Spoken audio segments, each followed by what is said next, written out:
আচ্ছা, এই কথাটা শুনে নিন, তত্ত্বগুলো শুনুন। তত্ত্ব শুনবেন বলেছেন ওদিক থেকে কমিটির বাবুরা। তত্ত্বগুলো না শুনিয়ে আমি যেতে পারবো না। হ্যাঁ, একটু তত্ত্বগুলো শুনুন। প্রতিটি অক্ষরের ব্যাখ্যা করব। তত্ত্ব শুনবেন, প্রতিটি অক্ষরের ব্যাখ্যা করব। গৌরাঙ্গ চাঁদ, গৌরহরিকে চাঁদ বলা হয়েছে। আচ্ছা মায়েরা, জৈব দশ গুণ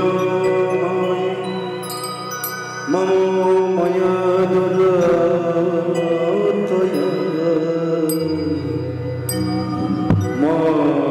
মে ব্রজ প্রবোদন্তি মামিক তরুণীতে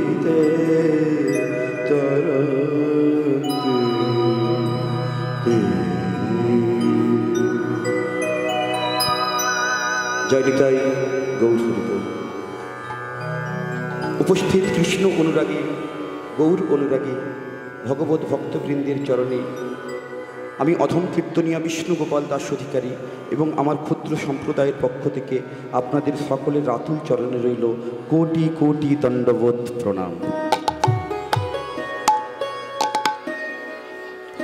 আমার হেন পাতকের ন্যায় এই বৈষ্ণব দর্শন শাস্ত্র সম্পর্কে আলোচনা করতে যাওয়া একান্তই ধৃষ্টমা মাত্র। কারণ এই বৈষ্ণব দর্শন শাস্ত্র হল প্রগাঢ় সমুদ্রবৎ। ও মায়েরা, হ্যাঁ, অনেক গল্প হয়ে গেছে, গোলেমালে সব আপনারা সব কাজ সেরে নিচ্ছেন, নিজেদের কাজ সারুন, তাতে আমার কোনো বলার নেই।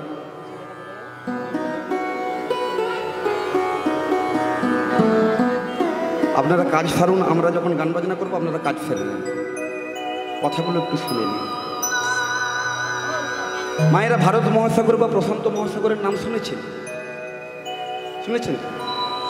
এই ভারত মহাসাগর, হ্যাঁ অবশ্যই, এই ভারত মহাসাগর বা প্রশান্ত মহাসাগরের যদি আপনার কোনো মূল্যবান রত্ন, ধরুন এই যে কানের দুল, সোনার দুল, গলার সোনার হার যদি হারিয়ে যায়, খুঁজে আনতে পারবেন?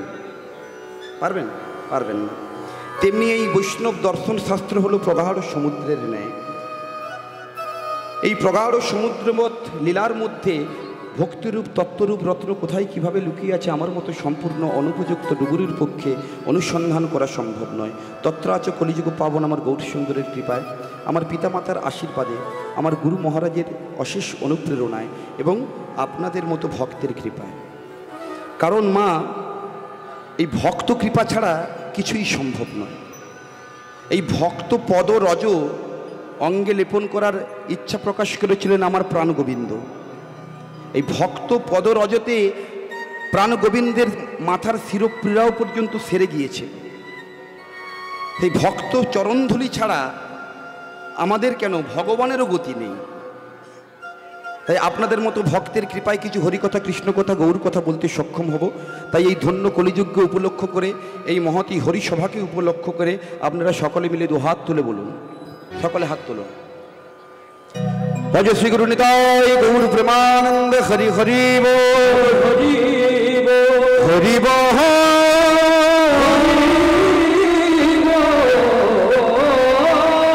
হরি বল,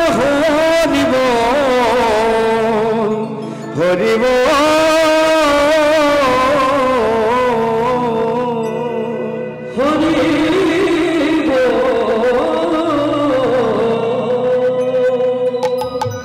জয় নিতাই গৌর হরি বল।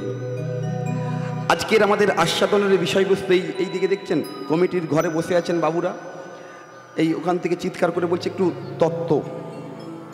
তত্ত্ব আস্বাদন করাবেন। ঠিকই, আজকে যে লীলাটি আমরা আস্বাদন করব, এই লীলাটি সত্যিই একটি তত্ত্বমূলক লীলা। কারণ কৃষ্ণলীলা এর বাইরের গল্পটা এক, ভেতরের তত্ত্বটা একটু আলাদা।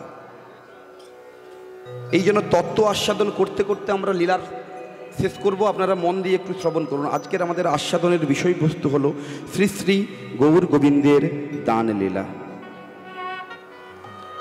আজকে মহাপ্রভু নদিয়ার রাজপথে মাথায় একটি পকড়ি বেঁধেছে। বেশটা দেখুন, মাথায় একটি পকড়ি বেঁধেছে আর হাতে নিয়েছে একটি দণ্ড, মানে লাঠি একটা নিয়েছে। আর ওই নদিয়ার রাজপথে দাঁড়িয়েছে। এ ধরুন এইটা নদিয়ার রাজপথ, আপনাদেরকে উদাহরণস্বরূপ বলি, এইটা নদিয়ার রাজপথ। আর এইখানে মহাপ্রভু হাতে একটি দণ্ড নিয়ে মাথায় পকড়ি বেঁধে দাঁড়িয়েছে। এই রাজপথ থেকে যতজন যাওয়া আসা করবে প্রত্যেকের কাছে মহাপ্রভু আজ দান চাইছে, যে তোমরা আমায় দান করো। আর নদিয়া নাগরিকগণ খুব বড় বিপাকে পড়ে গেছে। বিপাকটা কি? যিনি সর ঐশ্বর্যপূর্ণ ভগবান, যিনি অষ্টসাত্ত্বিক ভাবের অধিকারী, তিনি দান চাইছে, আর আমরা কলির হতভাগ্য জীব, আমরা দান দেব। সেই আমাদের দেওয়া আর নেওয়ার পরিবেশিত লীলা শ্রী শ্রী গৌর গোবিন্দের দান লীলা। পদাবলিতে বলছে, গৌরাঙ্গ চাঁদের মনে কি ভাব উদিল, নদীয়ার মাঝে গোরা দানশীর জিল,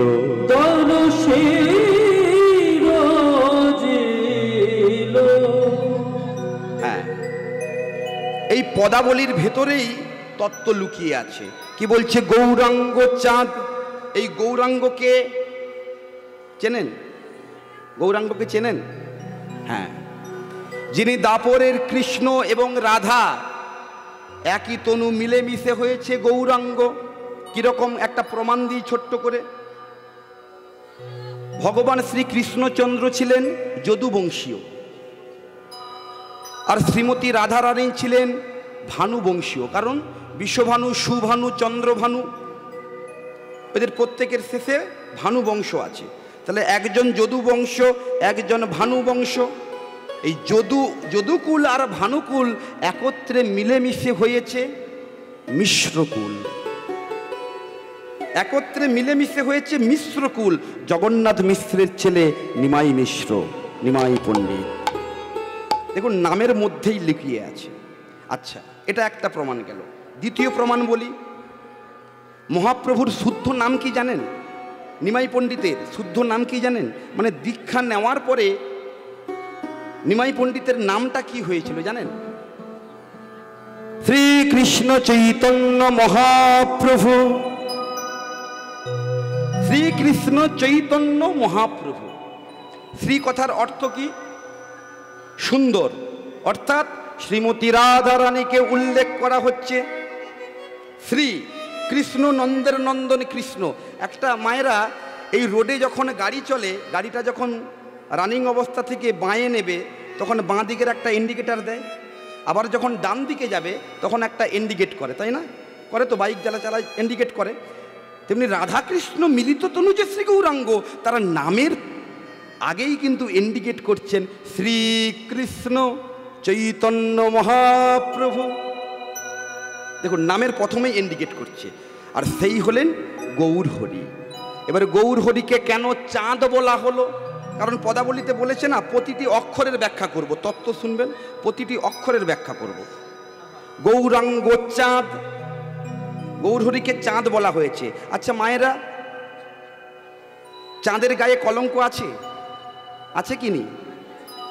আছে। কালো কালো দেখা যায় না? হ্যাঁ, আমরা ছোটবেলা গাছ ঘর বাড়ি ওখানে ভাবতাম, ওখানে গাছপালা ঘর বাড়ি সব আছে, এই জন্য কালো কালো দেখা যায়।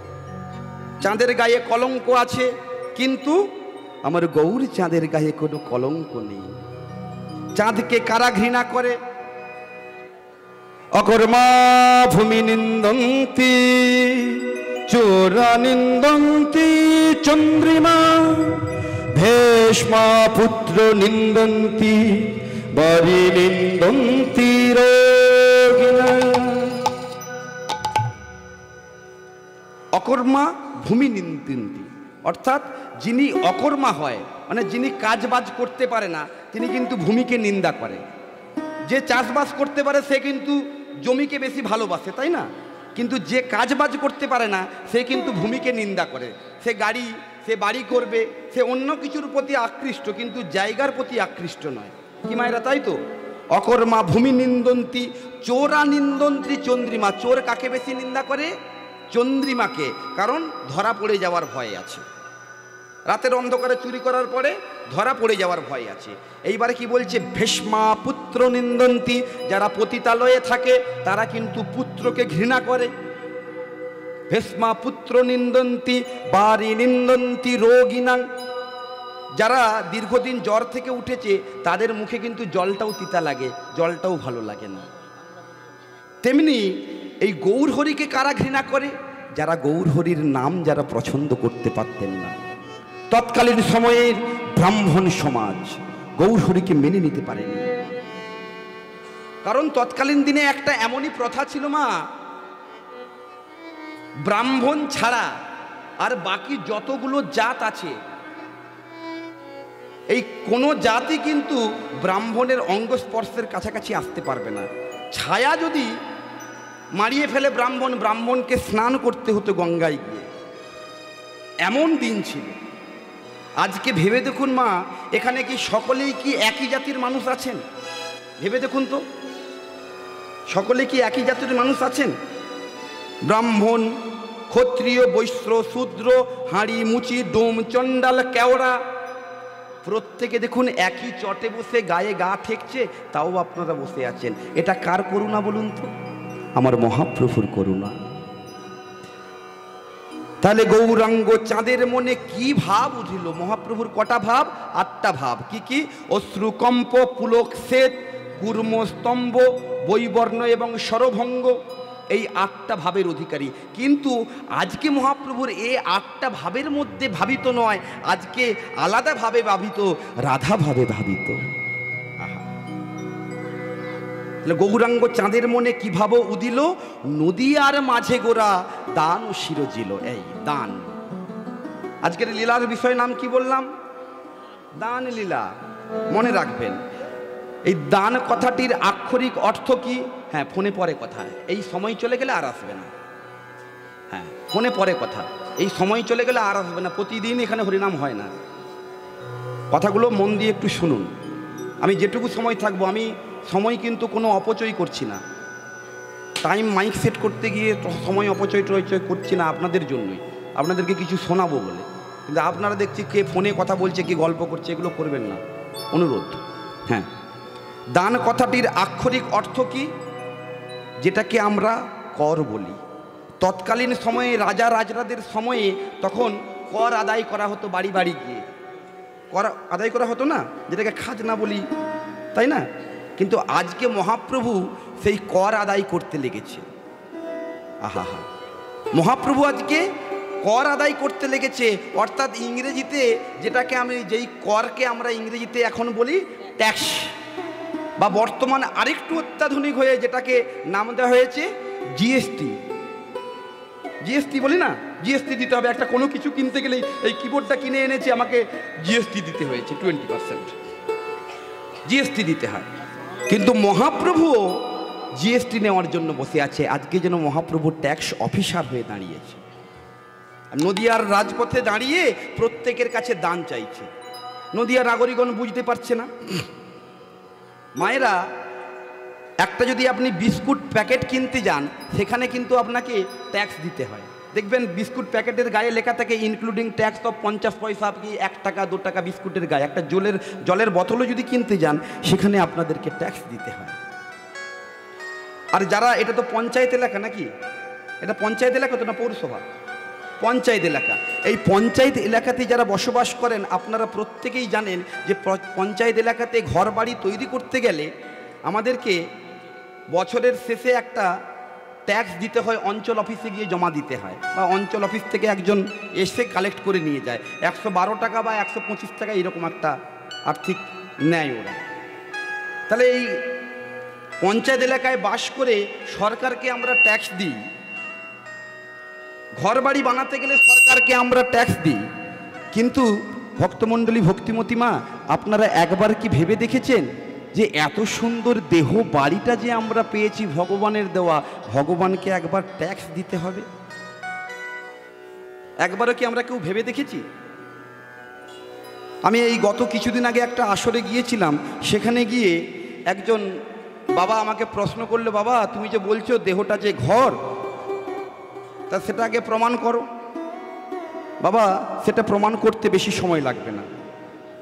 তার কারণ আপনারা জানবেন যে আজ থেকে বেশ কিছু বৎসর পূর্বে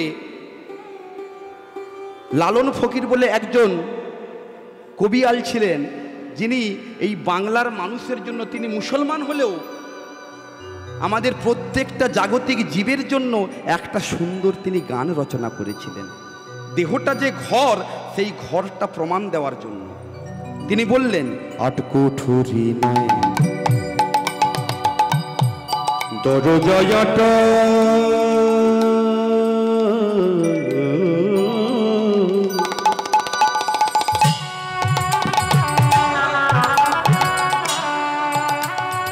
ও তার মাঝে মাঝে মাঝে মাঝে চরখা কাটা, তার উপরে সদর কথা, তার উপরে সদর কথা। কি বললেন? আট কুঠুরি নয় দরজা আটা।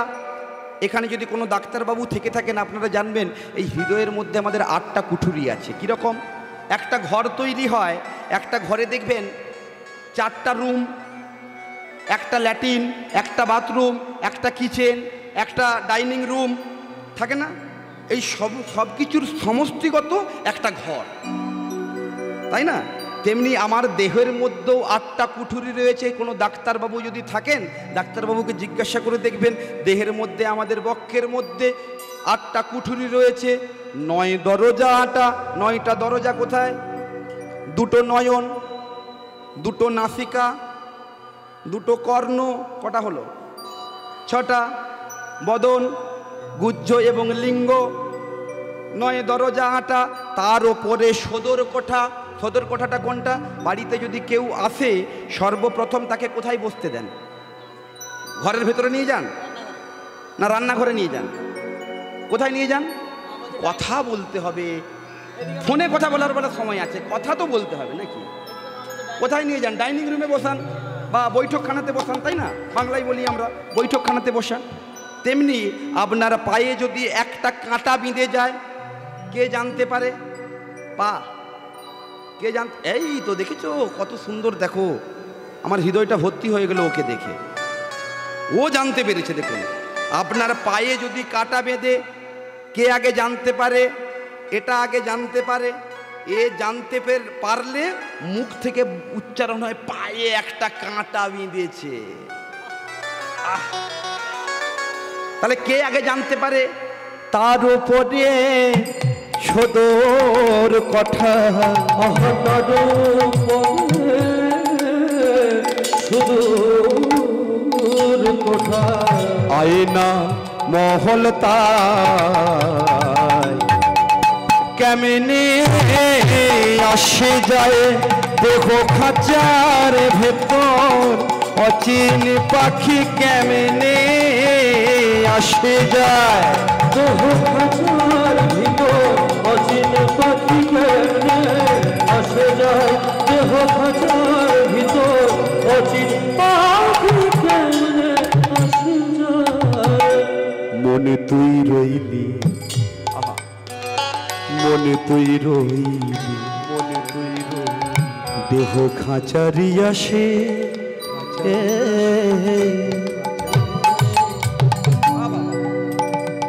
ও তোর খাঁচা যেত কাঁচা বাসে।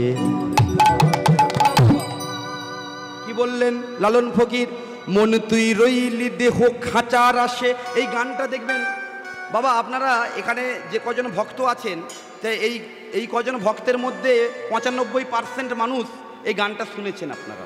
কিন্তু এই গানের যে কি গভীর তত্ত্ব রয়েছে, সেই তত্ত্বের অনুভব কিন্তু হয়নি। গান শুনে গেছি আমরা। মন তুই রইলি, দেহ খাঁচারি আসে, খাঁচা যে তোর কাঁচা বাঁশের। বাবা, কাঁচা বাঁশের ঘর তৈরি করলে বেশি দিন টিকবে? সেটাকে যদি টেকাতে হয় আমাদের কি করা উচিত? সেটাকে সেই বাঁশটাকে জলে দীর্ঘদিন ডুবিয়ে রাখতে হবে, পুকুরে ডুবিয়ে রাখার পরে সেটাকে ঘর তৈরি করার পরে তাতে ভালো করে আলকাতারা, কোলতারা লাগিয়ে দিতে হবে। তাহলে বাঁশের লংজিভিটি বেড়ে যাবে। তাহলে দেহটা যদি কাঁচা বাঁশের হয়, এটাকে যদি লংজিভিটি করতে হয় আমাদেরকে কি করতে হবে? আলকাতারা লাগাবেন সারা গা, পা থেকে মাথা পর্যন্ত, তাহলে আলকাতারা লাগিয়ে দিন। এই আলকাতারা সেই আলকাতারা নয়, হরিনামাঙ্কৃত আলকাতারা, হরিনামাঙ্কৃত কোলতারা লাগিয়ে দিন, হরিনামের আলকাতারা লাগিয়ে দিন। আপনারা যদি, আমি এই গত পরশু দিনে মহাকুম্ভ মেলা থেকে আমি গত পরশু দিনে এসেছি বহু কষ্ট করে, 24 ঘন্টা জামে পড়ে আছি, কিচ্ছু উপায় নেই, বেরোতেও পাচ্ছি না। এই মহাকুম্ভতে এত কষ্ট করে যাওয়ার উদ্দেশ্য কি জানেন? তার আগে আমি শুনেছিলাম যে একজন 278 বৎসরের একজন নাগা সন্ন্যাসী সাধু ওখানে এসেছেন, আর উনাকে দেখার জন্য আমি গিয়েছিলাম, উনার একটু চরণে হাত দিয়ে একটু প্রণাম করবো বলে। গঙ্গার স্নানও হবে, আবার একদিকে এই 278 বৎসর বয়সের আমি একজন নাগা সন্ন্যাসীকে প্রণাম করতে গিয়েছিলাম। ভেবে দেখেছেন কি, আমরা শাস্ত্রে পাই একটা মানুষের অতিরিক্ত আয়ু কত? 100 বছর কি 120 বৎসর। আর এখন গোরাদি যমনি গো কিসের দান চাহে আমার, আগে ছিল এটা, এখন নতুন ভাবে হচ্ছে কিসের দান চাহে আমার, আমার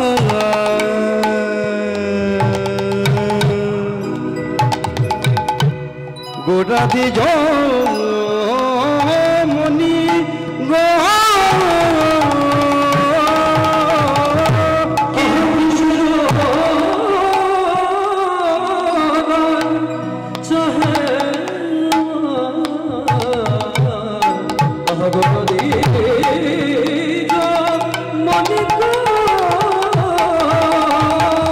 ভক্তমণ্ডলী, ভক্তিমতী মা, একটা কথা না বলেই আমি পারলাম না। এই যে গান বাজনা না, তত্ত্ব তো আস্বাদন করব, তার সঙ্গে সুরের কীর্তন তো একটু সুরের ব্যাপার আছে, এগুলো কিন্তু এমনি এমনি হয় না। এই আমাদের সঙ্গে যে দুজন মহারথী বসে আছে, এই যে ছেলেটি, এটা বলতে গেলে আপনারা অন্য কোনোভাবে নেবেন না, এই ছেলেটি কিন্তু জি বাংলা সারেগামাপাতে দীর্ঘদিন গান করেছে, খুব ট্যালেন্টেড, অজয় চক্রবর্তীর কাছে শিক্ষা লাভ করেছে। আর এই ছেলেটি একজন খারাপ গুরুদেবের কাছে শিখেছে, কিন্তু এই ছেলেটি, এর বয়স এখন 22 বৎসর বয়স, যতগুলো টিভি চ্যানেল আছে সব টিভি চ্যানেলে ওর বাজানো হয়ে গেছে। আজকে এদেরকে আমি পেয়েছি বলেই কিন্তু গান বাজনাটা এভাবে নিয়ে যেতে পারছি। কিসের দানে চাহে আমার গোরাদি যমনি গো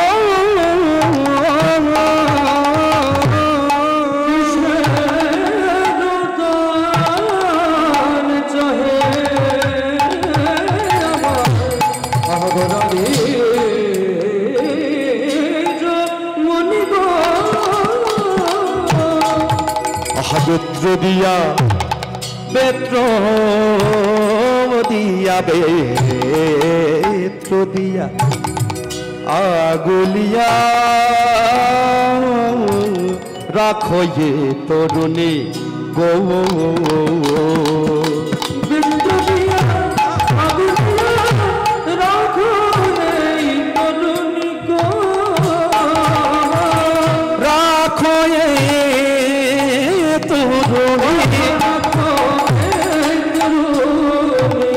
কি বলছে? কিশোর দান মায়েরা, এইবারে গান হয়ে গেছে, এইদিকে এই গোলাপি শাড়ি পরা মা, কথা নয়, গানটা শুনে নিন। কিশোর দানে চাহে আমার গোরা দ্বিজমণি, গৌরহরিকে দ্বিজমণি বলা হচ্ছে, গৌরহরিকে দ্বিজমণি বলা হয়েছে। কেন গৌরহরিকে দ্বিজমণি বলা হলো? যেদিনকার 16 বৎসর বয়সে নবদ্বীপের মাঝে কেশব কাশ্মীরি, এই কেশব কাশ্মীরের কথাটা একটু ছোট্ট করে বলি। এই কেশব কাশ্মীরি ছিলেন তৎকালীন সময় সারা ভারতবর্ষের দিগ্বিজয়ী পণ্ডিত, যেখানে যেতেন যার জিহ্বার অগ্রভাগে ছিলেন স্বয়ং মাতা সরস্বতী। সেই কেশব কাশ্মীরিকে পর্যন্ত মহাপ্রভু পরাজিত করে দিয়েছিলেন। আহা, সেই দিন থেকে কেশব কাশ্মীরি নাম দিলেন। প্রভু, তুমি তো জাতা মানুষ নয়, মাতা সরস্বতীর মুখে শুনলাম তুমি তো সেই ব্রজের কানু এবং রাধা দুজনে একত্রে মিলেমিশে হয়েছ গৌরহরি, তাই তোমাকে আমরা তো যেমন তেমন নামে ডাকতে পারি না, তোমার নাম দিলে তুমি গোরা দ্বিজমণি, দ্বিজ মানে অর্থ কি? দ্বিজ কথার অর্থ হলো ব্রাহ্মণ, ব্রাহ্মণদের মাথার মণি।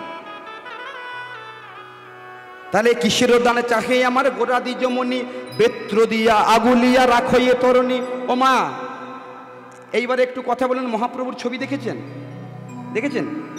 মহাপ্রভুকে সচক্ষে হয়তো দেখার সবার সৌভাগ্য হয়নি। মহাপ্রভুর ছবি দেখেছেন তো? হ্যাঁ, এই তো। তাহলে মহাপ্রভুর হাতে কি কখনো বেতের লাঠি দেখেছেন? বেতের লাঠি, বেতের লাঠি দেখেছেন কেউ? এই বেতের লাঠি দিয়ে কি মহাপ্রভু কখনই কাউকে বলেছে যে তুমি হরিনাম বল, না হলে বেতের লাঠি মারব? কাউকে বলেছে? কারণ মহাপ্রভু প্রতিজ্ঞাবদ্ধ হয়েছিলেন, আমি যত যত অবতার ধারণ করেছি, সত্যযুগে নারায়ণ অবতার, ত্রেতা যুগে রাম অবতার, দাপর যুগে কৃষ্ণ অবতার। দেখুন, প্রত্যেকটা যুগেই কিন্তু অস্ত্র ধারণ করেছে, করেছে কিনা? নারায়ণ অবতারে নারায়ণের কি ছিল? অস্ত্র চক্র, সুদর্শন চক্র। তারপরে এলো ত্রেতা যুগ, রামচন্দ্রের অস্ত্র কি ছিল? ধনুর্বাণ। তারপরে দাপর যুগ, কৃষ্ণের হাতে কি ছিল? সুদর্শন চক্র। অস্ত্র ধারণ করেছে, কারণ ভগবান শ্রী কৃষ্ণচন্দ্র 64 গুণের অধিকারী। 64 কলা 64 দিনে শান্তিপুনি মুনির কাছে শিখে গিয়েছিলেন। এই যুদ্ধবিদ্যা বলুন, সঙ্গীত বিদ্যা বলুন, এরকম 64 প্রকার বিদ্যা 64 দিনে তিনি শিখে ফেলেছিলেন শান্তিপুনি মুনির আশ্রমে গিয়ে। তাহলে তিনিও অস্ত্র ধারণ করেছেন। কিন্তু মহাপ্রভুর হাতে কি কখনো কেউ অস্ত্র দেখেছে? দেখেনি। মহাপ্রভুর হাতে কেউ অস্ত্র দেখেনি। তার কারণ, যখন দেখবেন, মায়েরা অনেকে জানেন, বাবারা অনেকে জানেন, চপল গোপাল উদ্ধার বলে একটা লীলা শুনেছেন? চপল গোপাল উদ্ধার মহাপ্রভুর লীলা। এই চপল গোপালকে যখন উদ্ধার করেছিলেন মহাপ্রভু, এই মহাপ্রভু চপল গোপালকে উদ্ধার করার পরে চপল গোপাল মহাপ্রভুর পরম ভক্ত হয়ে গেছিলেন। দিয়ে মহাপ্রভুর জন্য কত সুন্দর সুন্দর পদ রচনা করেছিলেন। তিনি একটা পদ রচনা করেছেন, সেই পদের মধ্যেই আপনারা বুঝতে পারবেন। নাহি নাহি রে গৌরাঙ্গ বিনু, নাহি নাহি রে গৌরাঙ্গ বিনু,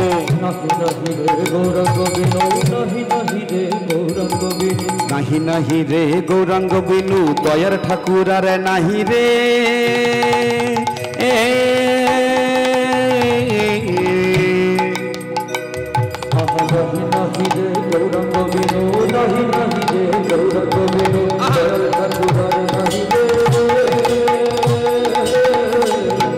কৃপাময় গুণনিধি, সর্বমন রস সিদ্ধি,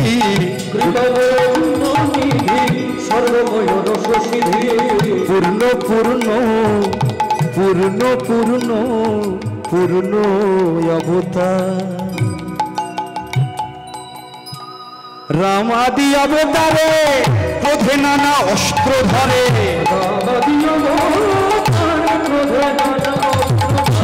কত অসুরে রে করিল সংহার,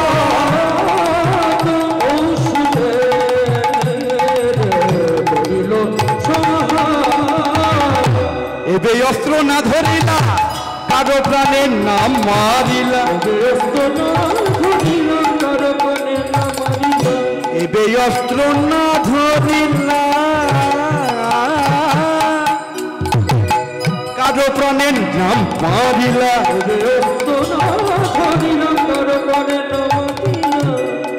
চিত্ত শুদ্ধি এই জগতের জীবে,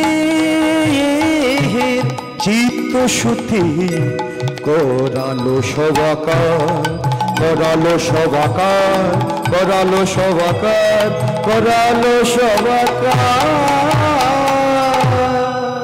এমন হয় নাই আর হবার নাই গো, হয় নাই আর হবার নাই গো, চপল গোপাল কেঁদে বলে, হয় নাই আর হবার নাই গো, চপল গোপাল কেঁদে বলে, নিতাই গৌর হরি বলো।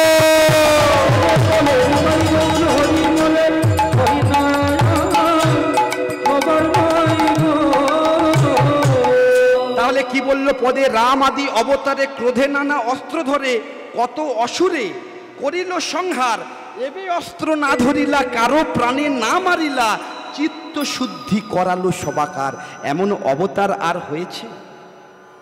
আর কোনোদিন ভবিষ্যতেও হবে কিনা সন্দেহ আছে। তবু কেন পদকর্তা লিখলেন বেত্র দিয়া আগুলিয়া রাখো এ তরণী? তাহলে মহাপ্রভুর হাতে কি বেতের লাঠি ছিল? কেন লিখলেন? না এই বেতের লাঠি সেই বেতের লাঠি নয়, এ হলো সেই লাঠি, হরি নামের বেতের লাঠি। মহাপ্রভু যে নাম এনেছিল এই নামের বেতের লাঠি দ্বারা কিবা ব্রাহ্মণ, কিবা চণ্ডাল, কিবা ক্ষত্রিয়, কিবা বৈশ্য, কিবা শূদ্র চণ্ডালে নাম দিয়ে গেছেন, সেই নামকে আমরা সকলে মিলে একবার গাইতে পারবো? ও মায়েরা, পারবো গাইতে? কি নাম এনেছিলেন জানেন? এনার্জি লস হয়ে গেছে। আমি চার্জ করার জন্য আছি, লাস্ট পর্যন্ত চার্জ করে দেবো। না ঘুম বার পাবে না, আমি দেখছি। এই হ্যাঁ, এবার হাতগুলো তুলুন দেখি, ঘুম ছাড়বে দেখি। হ্যাঁ হাতগুলো তুলুন তুলুন, হ্যাঁ হ্যাঁ তুলে রাখুন। হ্যাঁ সবাই, প্রত্যেকে মায়েরা সকলে হাত তুলুন। ছোট্ট হাত নয়, পুরো আত্মসমর্পণ পূর্ণরূপে। হ্যাঁ এইবারে জোরে জোরে বলুন, দেখবেন ঘুম ছাড়বে। দেখুন জোরে জোরে বলুন, এই ঘুম ছাড়ানোর গান আমি গাইছি। জোরে জোরে বলুন, মহাপ্রভু যে নামটা এনেছিল, এই পালা কীর্তন, হাত নামাবেন না, পালা কীর্তন লীলা কীর্তন নয়, যে নাম এনেছিল সেই নামটা জোরে জোরে বলুন। হরে কৃষ্ণ। ওই এটা ব্যাটারি ডাউন না, জোরে বলতে হবে। হরে কৃষ্ণ হরে কৃষ্ণ কৃষ্ণ কৃষ্ণ হরে হরে, হরে রাম রাম রাম হরে হরে। এইদিকে বাবাদের কাছ থেকে পাচ্ছি না, এইদিকে মায়েরা একদম চার্জিং হয়ে গেছে, এইদিকে একটু চার্জ করতে হবে। করুন হরে কৃষ্ণ কৃষ্ণ কৃষ্ণ হরে হরে, হরে রাম রাম রাম হরে হরে। সকলে মিলে হাত নামাবেন না, একদমই নয়, হাতগুলো কাজে লাগান। হরে কৃষ্ণ কৃষ্ণ কৃষ্ণ হরে হরে, হরে রাম রাম রাম হরে হরে। কৃষ্ণ হরে কৃষ্ণ কৃষ্ণ কৃষ্ণ হরে হরে, হরে রাম রাম রাম হরে হরে। হরে কৃষ্ণ কৃষ্ণ। খুব কমন গানের সুর, আপনারা প্রত্যেকে জানেন। এটা কি গানের সুর বলুন তো? জানেন কি গানের সুর ভাই? হ্যাঁ এই ছেলেটা জানে, তুমি একটু বলো দেখি। মেদিনীপুরের বাঁকুড়ার ওই ফিতা, আর যতন করে বাঁধবি মাথা তাও যে বাঁকাশিতা। তাহলে বুঝতে পেরে গেছেন? তাহলে এই গানের সুরের সঙ্গে এটা বাংলার মাটির সুর, এটা বাংলার মাটির সুর, আর কারুর নয়, আমাদের বাংলার মাটির সুর। এই সুর নিয়ে আজকে লন্ডন আমেরিকাতে রিসার্চ চলছে, তারাই এই সুরে নাচছে। আপনারা নাচবেন না? হ্যাঁ ভালো করে হাতগুলো তুলে। হরে কৃষ্ণ কৃষ্ণ কৃষ্ণ হরে হরে, হরে রাম রাম রাম হরে হরে। কৃষ্ণ কৃষ্ণ কৃষ্ণ হরে হরে, হরে রাম রাম হরে হরে। দাঁড়াও, ভগবান হাত দিয়েছে, হাতটাকে কাজে লাগিয়েছেন, খুব ভালো কথা, কিন্তু মুখটাও তো দিয়েছে, মুখটাকে তো এবারে কাজে লাগাতে হবে, তাই না? হ্যাঁ ওই আমি শুনতে পাচ্ছি না, আমি আস্তে আস্তে গাইছি, এবারে একটু আপনারা জোরে জোরে গান নেন। হরে কৃষ্ণ কৃষ্ণ কৃষ্ণ হরে হরে, হরে রাম রাম রাম হরে হরে।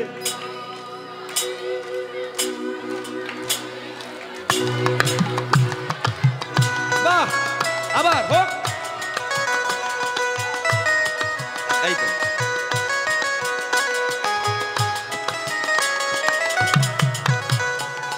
আপনাদেরকে দেখে আমার এত ভালো লাগছে।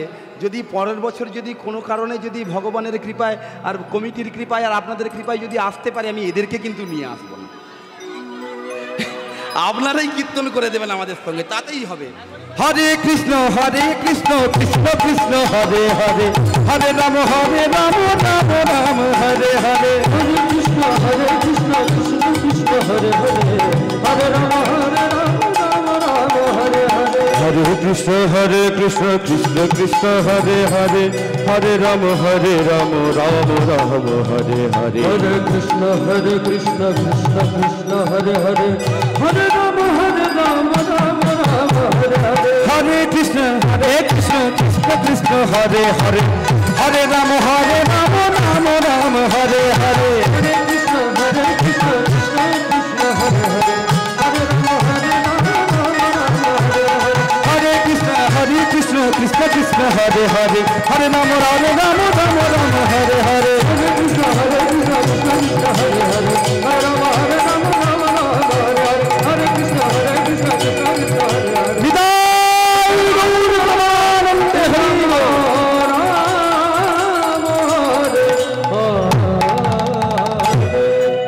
এইবারে আসল কথায় আসি। মহাপ্রভু দান চাইছে, মহাপ্রভু দান চাইছে আর আমরা দেবো।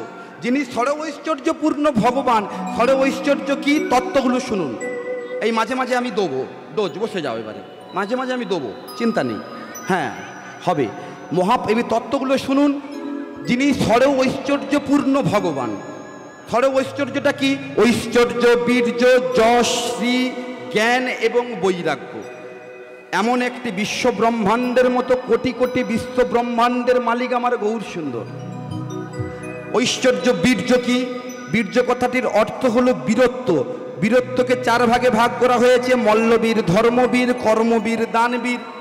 মল্ল যুদ্ধের মাধ্যমে যারা বীরত্ব অর্জন করেছে তারা হলেন মল্লবীর। যেমন রামায়ণ যদি খুলেন, হ্যাঁ কথা নয়, এ দেখেছে, একটু হাসি নয়, একটু কথাটা শুনুন। এইদিকে, এই ঠাকুমাকে ডাকেন তো, এইদিকে এইদিকে। কথাগুলো গান শুনবে, হবে। আমি গান শোনানোর জন্য এসেছি, সবই গাইবে, ও গাইবে। হ্যাঁ, ওই মেদিনীপুরের ছেলে, পুলিশ সব না, ওটা লাস্টে হবে, লাস্টে তুমি দিয়ে দিও। হ্যাঁ না, লাস্ট পর্যন্ত তাহলে বসতে হবে। আপনি কি গানটা শুনে পালাবেন নাকি? তা বললে হবে না। আচ্ছা, এই কথাটা শুনে নিন, তত্ত্বগুলো শুনুন। তত্ত্ব শুনবেন বলেছেন ওদিক থেকে কমিটির বাবুরা। তত্ত্বগুলো না শুনিয়ে আমি যেতে পারবো না। হ্যাঁ, একটু তত্ত্বগুলো শুনুন। কি বলছে? ঐশ্বর্য, বীর্য। বীর্যকে চার ভাগে ভাগ করা হয়েছে: মল্লবীর, ধর্মবীর, কর্মবীর, দানবীর। মল্লবীর কারা? যারা মল্ল যুদ্ধের মাধ্যমে বীরত্ব অর্জন করেছে। রামায়ণ খুললে দেখতে পাবেন বালি, সুগ্রীবের দাদা বালি। আবার যদি মহাভারত খুলেন দেখতে পাবেন পঞ্চ পাণ্ডবের দ্বিতীয় পাণ্ডব ভীম। ভীম ছিলেন মল্লবীর। আবার এখনও যদি আপনারা WW যারা ওই বক্সিং দেখেন, সেখানে দেখবেন কত মল্লবীর আছে। তাহলে মল্লবীর, ধর্মবীর যারা ধর্ম প্রচারের মাধ্যমে বীরত্ব অর্জন করেছে, ধর্ম প্রচার করে যারা বীরত্ব অর্জন করেছে, যেমন কে রামকৃষ্ণ পরমহংসদেব, বালক ব্রহ্মচারী, অনুকূল ঠাকুর, তথাকথ যোগীমুনি ঋষিগণ, ষড় গোস্বামী, শ্রীরূপ সনাতন ভট্ট, রঘুনাথ, এরা তো ধর্ম প্রচারের মাধ্যমে বীরত্ব অর্জন করেছে, তাই না? তাহলে মল্লবীর, ধর্মবীর, কর্মবীর যারা কর্মের মাধ্যমে বীরত্ব অর্জন করেছে। কর্মের মাধ্যমে কারা? বিনয় বাদল দীনেশ, নেতাজি সুভাষচন্দ্র বসু, মাতঙ্গিনী হাজরা, এরা কর্মের মাধ্যমে বীরত্ব অর্জন করেছে। কর্মবীর। এবার হলো দানবীর, যারা দান করে। এই আসল কথায় আসি, যারা দান করে তিনি হলেন দানী, আর যে মূল্যবান বস্তু দান করে তিনি হলেন মহাদানী।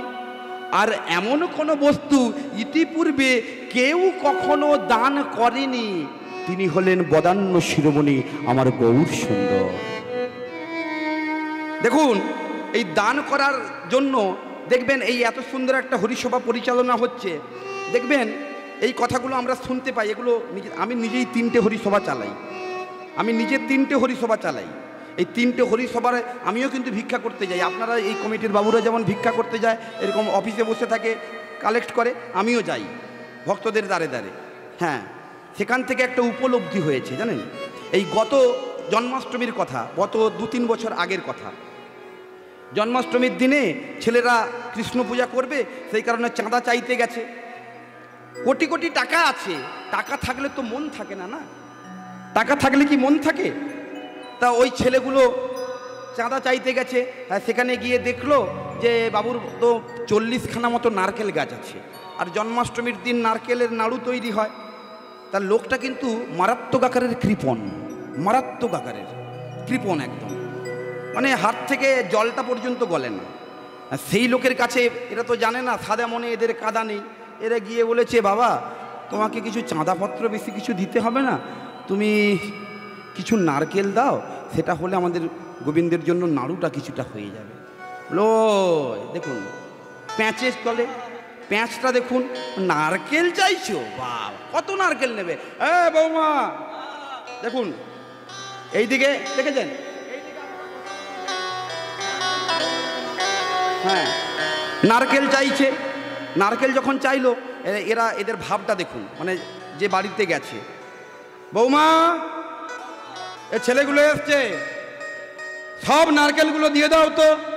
মানে দরজার সাইডটায় বসেছে, দরজার ঘরের ভেতরে বৌমা আছে, আর দরজার গোড়াতে বসে আছে, আর বৌমাকে হাত দেখিয়ে বললে, বৌমা সব নারকেলগুলো দিয়ে দাও তো।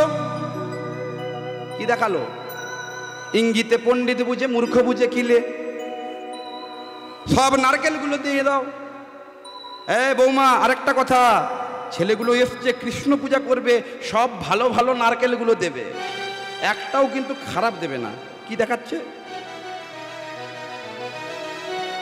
দুটো নারকেল দেওয়ার কথা ইঙ্গিত করে। বৌমাও তো সেই ঘরের চালাক, সুদঘর লোকের ঘরের বৌমা, সেও কি খামখেয়ালি? সেও বুঝে গেছে শ্বশুরের ইঙ্গিত, সবগুলো নারকেল দিতে বলেছে।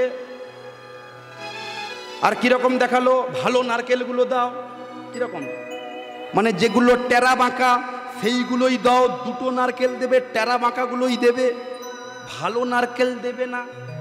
কারণ ভালো নারকেলগুলো বাজারে ভালো দামে বিক্রি হবে। এই টেরা বাঁকা নারকেলগুলো বৌমা নিয়ে এসে লোদের সামনে, যে বাবা যা নারকেল ছিল এই দুটো নারকেল পেয়েছি, এই না। আর ছেলেদের তো সাদা মনে কাদা নেই, যাই দেয় তাই ভালো। 40 টাকা পিস নারকেল, সেখানে যদি 80 টাকায় আসে তাই ভালো। ছেলেদের সাদা মনে কাদা নেই, কিন্তু ছেলেদের সাদা মনে কাদা না থাকতে পারে, ছেলেগুলো না দেখতে পারে, দেখছেন তো একজন। আর এইবারে ইন্টারেস্টিং গল্পটা শুনুন। ওই বৌমার, যেই বৌমা ছিল বাড়িতে, ওই বৌমার আজ 3 বছর ধরে ছেলে পুলে হয়নি। কত ডাক্তার বৈদ্যি দেখে দেখে, আমাদের কাছাকাছির ঘটনা, কত ডাক্তার বৈদ্যি দেখে দেখে ছেলে পুলে আর হয় না। দেখেছে মোটামুটি 2-3 বছর পরে একটা ছেলে এসেছে। ছেলে তো জন্ম নিল, জন্ম নেওয়ার পরে ছেলে হাসেও না আর কাঁদেও না। আরে যেই না একটা হাসপাতালের বড় লিস্ট পড়ে গেছে, সঙ্গে সঙ্গে ছেলে হাসতে শুরু করেছে। ছেলে তো হাসছে ঠিকই, ছেলেটা যখন 1 বছর 2 বছর 3 বছর যায়, এইবারে দেখুন কেমন টেরা বাঁকাটা দিল। টেরা বাঁকা নারকেল দিয়েছিল। ছেলেটা যখন 3 বছর পরে, প্রথমে তো হাঁটতেই পারে না, এমনিতে তো 6 মাসের পর থেকে ছেলেগুলো হাঁটতে শুরু করে, একটু একটু 8 মাসের 9 মাসের পর থেকে হাঁটতে শুরু করে না, কিন্তু সে 3 বছর হয়ে যায় হাঁটে না। 3 বছর পরে যখন ছেলেটা হাঁটে, ভগবানকে টেরা বাঁকা দিয়েছিল, আর ভগবানও তোমাকে ফলটা দিয়েছে টেরা বাঁকা, তেইরে দিয়েছে, চিন্তা নেই। তেমনি ভগবানকে দান করার সময় মনটা উন্মুক্ত করে, চিন্তাটা মুক্ত করে, দুবার ভাবার দরকার নেই। গোবিন্দের জন্য দিচ্ছে, এদের জন্য দিচ্ছেন না, এই কমিটির জন্য নয়, ভগবানের উদ্দেশ্যে দিচ্ছেন। ওই ছেঁড়া ফাটা 2 টাকার নোট আর ছেঁড়ে ফাটা 10 টাকার নোট দিলে এই হরিসভা চলবে না, বড় বড় নোট দিতে হবে। হ্যাঁ, ঔষধ কেনার জন্য অনেক টাকা বেরিয়ে পড়ে। এই গতবারেই বলছে যে ঠাকুমা তুমি তো আগের বারে 1000 টাকা দিয়েছিলে, এইবারে একটু বেশি করে দাও। বলে কি বলছি, আগের বারে 1000 টাকা দিয়েছিলাম, এবারে 200 টাকার বেশি দিতে পারবো না। আরে কি বলছো? বলে তোর দাদুর শরীরটা খুবই খারাপ, তোর দাদুর জন্য ওই 800 টাকাটা রেখে দিচ্ছি, ওই ঔষধ কিনে খাওয়াবো। 200 টাকা দিয়ে 800 টাকা রেখে দিয়েছে, ঔষধ কিনে খাওয়াবে। 800 টাকার জায়গায় 8000 ঢুকে যাচ্ছে, কিন্তু গোবিন্দ সেবার জন্য টাকা বেরোয় না। ভেবে দেখুন, হাসপাতালে গেলে একটা বন্ধুর সঙ্গে চায়ের দোকানে, আপনারা বাবারা অনেকজন আছেন, আপনারা বুঝে দেখবেন যে একটা বন্ধুর চায়ের দোকানে গেলে বন্ধুর সঙ্গে কত টাকা আপনারা বাজারে নষ্ট করেন। তাহলে হরিসভা তো প্রতি বছরে তো 5 বার 10 বার ধরে হয় না, একবার হয়। একটু বেশি করে দেন, তবেই তো দানবীর হতে পারবেন। তাহলে মল্লবীর, কর্মবীর, ধর্মবীর, দানবীর, তাহলে ঐশ্বর্য বীর্য হয়ে গেল যশ। ভগবানের যশের অভাব আছে, ভগবানের সৌন্দর্য, শ্রী সৌন্দর্যের অভাব আছে? অভাব নেই। ঐশ্বর্য, বীর্য, যশ, শ্রী, জ্ঞান, ভগবানের জ্ঞানের অভাব আছে? আপনারা যদি গীতা খুলে দেখেন, জ্ঞানযোগ অধ্যায়টা যদি পড়ে দেখেন, তাহলে ভগবানের কতটা জ্ঞান আপনারা বুঝতে পারবেন, অর্জুনকে কত জ্ঞান দিয়েছে। তাহলে জ্ঞান, ঐশ্বর্য, বীর্য, যশ, শ্রী, জ্ঞান এবং বৈরাগ্য। এই বৈরাগ্যটা দাপর যুগে পূর্ণরূপে আস্বাদন করতে পারেননি বলে কলিযুগে আমার গৌর অবতার। এক মা, একজন ভক্তিমতী মা, তার স্বামী যখন বাজারে যাচ্ছে, তার স্বামীকে বলছে, দেখো না তুমি যখন যাচ্ছ ভগবানের জন্য 5টা টাকার নকুল দানা নিয়ে এসো। আমি আবার নকুল দানা বলি না, একে আবার নকল দানা বলি। মানে যত চিটিংবাজি ভক্তি হয় এটাতে যত চিটিংবাজি ভক্তি হয়। কীরকম জানেন? বাড়িতে আপনাদের এখানে কার কার বাড়িতে কুকুর আছে বলুন তো? কুকুর পোষ্য কুকুর আছে কারোর বাড়িতে? টমি এরকম আছে কারুর? এই দেখবেন কুকুরের থালাটা দেখবেন, কুকুরের পেছনে কত টাকা খরচা হয় জানেন? মাসের শেষে 10,000 টাকা কুকুরটা খেয়ে ফেলে। এই রকম বড় থালা। আর ঠাকুরের জন্য, গোবিন্দের জন্য একদম বিখ্যাত বিষখ্যাত থালা, বিষখ্যাত। সে কোম্পানি যে কতটা ভেবে চিন্তে তৈরি করেছে, বিরাট সাইজের এই যে, আর গ্লাসের সাইজ তো আরো মারাত্মক আকারে, একদম বুড়ো আঙুলটা পর্যন্ত ডুববে না। এইবারে দেখুন চাওয়া পাওয়াটা দেখুন, ওইটুকু থালাতে 5টা নকুল দানা দিয়ে, 5টা নকুল দানা, 5 পিস নকুল দানা দিয়ে এবারে ঠাকুর সাজিয়েছে। গৌর, নিতাই, রাধা, কৃষ্ণ, দুর্গা, লক্ষ্মী, সরস্বতী সকলকে সাজিয়ে রেখেছে। আর 3টে নকুল দানা দিয়ে বলে, ঠাকুর আমার যেন এই কুঁড়ে ঘরটা যেন দোতলা হয়। 3টে নকুল। ব্যবসাটা কোন জায়গায় দেখুন, এই কুঁড়ে ঘরটা যেন ঠাকুর দোতলা হয়। দোতলা যখন ঠাকুর করে দিল ভেবে চিনতে, তখন ঠাকুর আমার দুটো ছেলের একটু হিল্লে করে দাও, চাকরিটা করে দাও। পাশের যেন জমিটা কিনতে পারি ঠাকুর, 10 বিঘা জমি আছে, ওইটা মাত্র 30 লক্ষ টাকা বলছে, ওইটা যেন ঠাকুর 2টো নকুলদানা দিয়ে বলছে, ঠাকুর যেন ওই 30 লক্ষ টাকার জমিটা যেন ঠাকুর কিনতে পারি, একটু ব্যবস্থা করে দাও। এই সব কিছু যখন ঠাকুর ব্যবস্থা করে দিল, সব কিছুই যখন ব্যবস্থা হয়ে গেছে, লাস্টে একটা বিরাট কলাপসের গেট করেছে ঘরের সামনে। আর যেখানে বসে ঠাকুরের আরাধনা করতো ছোট্ট একটি বিগ্রহ রেখে, সেইখানে সে ঠাকুরের মূর্তিটা নামিয়ে দিয়ে সেখানে একটা বড় করে অ্যালসিসিয়ান কুকুরের ছবি লাগিয়ে দিয়েছে। আর কলাপসের গেট তৈরি করে গেটের বাইরে লিখে দিয়েছে, কুকুর হইতে সাবধান। মায়েরা দেখেছেন লেখাগুলো? দেখেছেন? কুকুর হইতে সাবধান। কথাগুলো বাস্তবতাটা কতটা জায়গায় বিচার করে দেখবেন। কুকুর হইতে সাবধান, ভগবান হইতে সাবধান নয়। রাখে হরি তো মারে কে? যদি ভগবান রাখে তবে রাখবে, আর মারে হরি তো রাখে কে? ভগবান যদি মেরে দেবে মনে করে, পুঁতে দেবে মনে করে, একদম পোতাই হয়ে যাবে। এই এত অহংকার সব শেষ। এই ইদানিং দেখতেছি কিছু কিছু কীর্তনিয়ার এত অহংকার হয়েছে না, বিরাট ছাতি হয়ে গেছে 5 হাত। আমি বড় কীর্তনিয়া, জানেন? আমি বড় কীর্তনিয়া, 50,000 টাকা আমার রেট। 3 ঘন্টার বেশি গাইব না, ওঠা থেকে 3 ঘন্টা। মাইক ফিটিং করতে 40 মিনিট চলে যাক, আমার জানার দরকার নেই, 3 ঘন্টা পরেই আমি নেমে যাব, ওর বেশি আর হবে না। হ্যাঁ, কিসেরও দান। এই যখন মা, যখন ওর স্বামী যখন যাচ্ছে বাজারে, স্বামীকে বলছে 5 টাকার নকুল দানা এনো। স্বামী একদম খেঁচে রেগে মেগে উঠেছে। হ্যাঁ, 15 দিন আগে তোমাকে 5 টাকার নকুল দানা কিনে দেন, আবার 5 টাকার নকুল দানা? অত ভত দিতে পারবো। দেখেছেন ভাবটা কোন জায়গাতে? ভগবান তোমার ওই নকুল দানা খাওয়ার জন্য তোমার বাড়িতে বসে আছে, বসে থাকে। কত লোক পায়েস পৃষ্ঠ মিষ্টান্ন দিয়ে ভগবানকে ডেকে ডেকে পায় না, আর তোমার 5 টাকা নকুল দানার জন্য তোমার মনটা এভাবে হয়ে গেল। ভগবান দেখে ভক্তের মন, ভক্তের হৃদয়। আপনার পকেটে পয়সা নেই, আপনি সরারহাট বাজারে গিয়ে একটা মিষ্টির দোকানে ঢুকে গিয়ে বলছেন, আহা কি সুন্দর মিষ্টি গো, যদি গোবিন্দের জন্য একটু মিষ্টিটা কিনে যদি গোবিন্দকে দিতে পারতাম। ঢুকে গেছেন, দোকানদারকে অর্ডার করে দিয়েছেন, 5টা করে মিষ্টি দিয়ে দেন তো। এদিকে পকেটে হাত করে দেখছেন পকেটে পয়সা নেই, মিষ্টিটা আর কেনা হলো না। ভগবান ওইটুকুই দেখে নিল যে তোমার মনটা আছে কিনা, তোমার হৃদয়টা আছে কিনা। আগে হৃদয়টা তৈরি করো, এই দেহ খাঁচাটা তৈরি করো, তারপর তো পাওয়া যাবে, তার আগে কিচ্ছু হবে না। তেমনি এই নদিয়া নবদ্বীপ মাঝে যে মহাপ্রভু, যিনি সরে ঐশ্বর্যপূর্ণ ভগবান, তার তো কিছু অভাব নেই। তিনি কেন ভক্তকে চাইছেন? ভক্তকে কেন চাইছে? তিনি তো মনে করলে ব্যাংকে ঢুকে গিয়ে অনেক টাকা নিয়ে নিতে পারে। কেন চাইছে? এই গত কিছুদিন আগের ঘটনা, খুব গুরুত্বপূর্ণ তত্ত্বটা আস্বাদন করুন। এটা তত্ত্ব বলবো না, এটা আমার জীবনের বাস্তব ঘটনা বলবো। আমার একটা মেয়ে আছে, মেয়েটার বয়স হচ্ছে 7 বছর, আর আমাদের বাজারের উপরে বাড়ি। আমি যখন বাজারে গিয়েছিলাম, বাড়িতে একটা ছোটোখাটো অনুষ্ঠান ছিল, ওই অনুষ্ঠানের জন্য আমি বাজার করতে যাচ্ছি, এমন সময় আমার মেয়েটা নাচতে নাচতে এসে বলছে, বাপি বাপি বাপি তুমি যাও, আসার সময় আমার জন্য একটা 5 টাকার কুরকুরের প্যাকেট নিয়ে আসবে। আমি বেশ ঠিক আছে, আমি বাজার করলাম। বাজার করে যখন বাড়ি ফিরছি, এমন সময় একটা দোকান থেকে 5 টাকার কুরকুরের প্যাকেট নিলাম। নিয়ে বাড়িতে যেই না পৌঁছেছি, মেয়ে আবার নাচতে নাচতে যে বাপি দাও দাও দাও দাও 5 টাকার কুরকুরের প্যাকেট দাও। আমি সঙ্গে সঙ্গে ব্যাগ থেকে বার করে ওই 5 টাকার কুরকুরের প্যাকেটটা দিলাম, ঠিক আছে। আর সঙ্গে সঙ্গে আমার মেয়ে কেটে খেতে শুরু করেছে একটা একটা করে। আর তার যে ওই 5 টাকার কুরকুরের প্যাকেট পেয়ে যে কী আনন্দ, সেটা দেখেই একদম, এ জগতে যারা বাবা মা হয়েছেন তারাই জানেন। হ্যাঁ, ওই যে আনন্দ দেখে, আর আমি একটু লোভী মতো আছি জানেন। এই ও যখন খাচ্ছে, বললো মা আমাকে একটা দাও, আমাকে একটা দাও। ও সঙ্গে সঙ্গে বলছে আমার কুরকুরে আমি দেবো কেন, আমি দেবো না।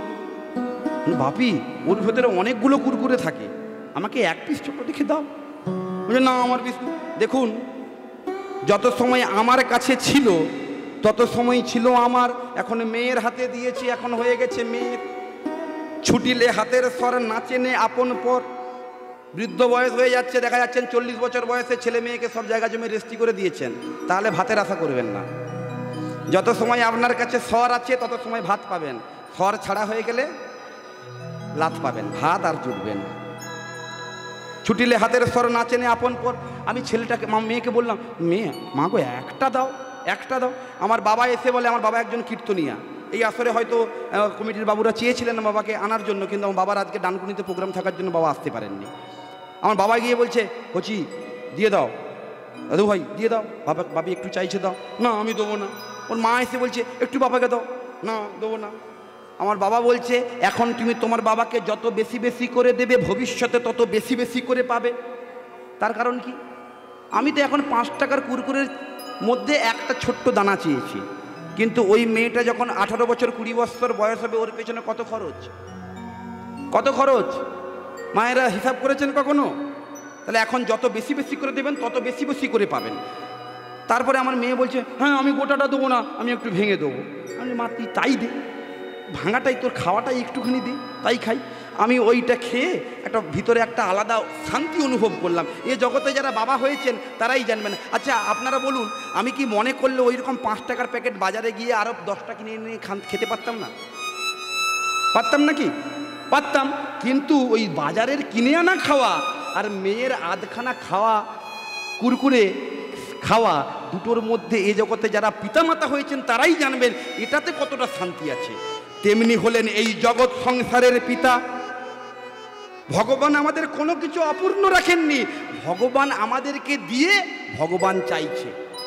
এই নররূপী নারায়ণ ইনারাই যাচ্ছে আপনাদের দুয়ারে, নররূপী নারায়ণ ইনারাই আপনাদের দুয়ারে গিয়ে ভগবান আপনাদেরকে দিয়েছে, ইনারাই নারায়ণ রূপে আপনাদের কাছে গিয়ে চাইছে এই হরিসভার জন্য কিছু দান দাও। আজকে মহাপ্রভু যেমন দান চাইছে, ইনারা ওই রকম দান চায়। সেই মহাপ্রভু আজকে নদিয়ার রাজপথে দান চাইছে কিভাবে? দান দেহ দান দেহ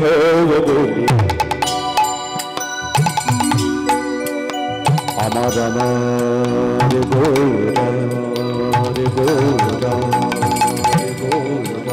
আমার আমার প্রাণ গোরা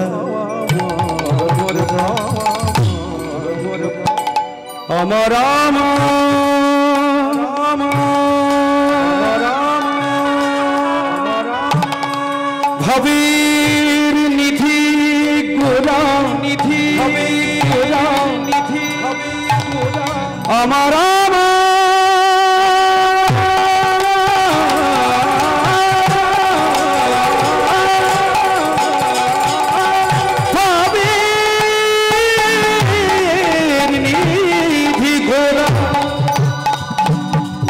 আমার আমার ভাবে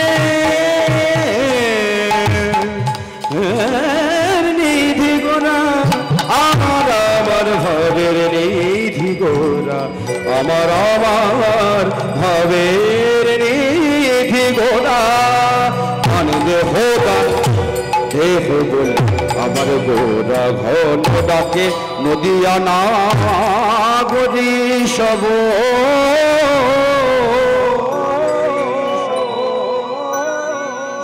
তারা বিপাকে তারা বিপাকে তারা বিপাকে করিল সেই করিল কিসের দাম কিসের দাম কিসের দাম কিসের দাম চাহে গোমরা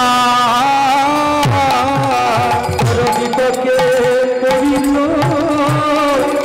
কিসের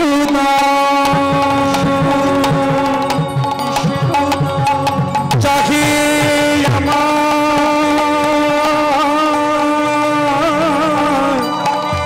বিপাকে করিল কিশোর দান চাহে আমার গোরাদি জমনি গো ওই গোরাদি কৃষ্ণ অবতারে আমি সাধিয়াছি দাহা সে ভাব পুরাণ মনে বাসু খসে গায় সে ভাব পুরাণ মনে বাসু খসে গায় রে সে ভাব পুরাণ মনে বাসু ঘোষে গাওয়ায় রে সে ভাব করিল মনে বাসু ঘোষ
এত সময় আমরা ছিলাম নদিয়া নবদ্বীপ